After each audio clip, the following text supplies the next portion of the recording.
Makinig kayo. Kabilin-bilin na ni Kong Leo. Huwag niyong papapasukin si Rigor, hindi magiba. Naintindihan niyo? Yes, Coach! Nandyan na si Rigor. Tara, bilisan niyo. Harangan natin.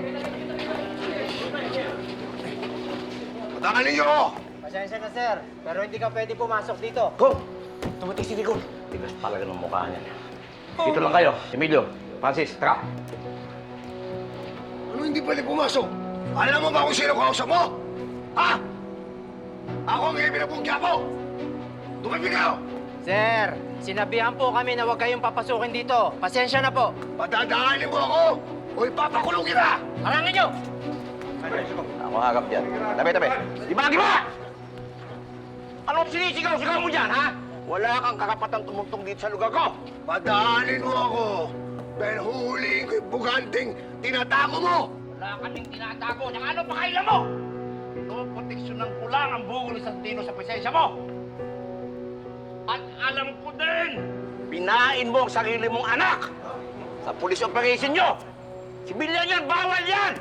Hindi kang kasuhan ng kriminal at administratibo. Ano? Malis ka na! Alis ka na! Alis ka na! Alis ka na! Hintayin mo ako. Bilisan mo! Alis ka na!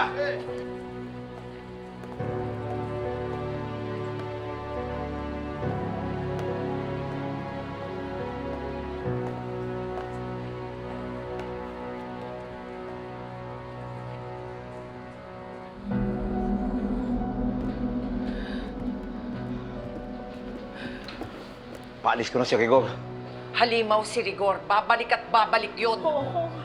Kaya kailangan makarating na agad si Tanggol bago makabalik si Rigor. Pag nagpang-abot dito yan, sigurado magkakagulo.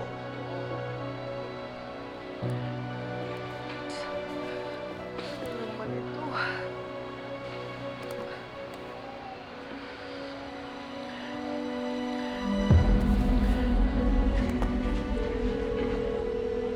Mendoza, magpadala kayo ng unit dito sa bahay ni Kong Leo Mojica. Bilisan nyo. Huhulihin natin si Tanggol.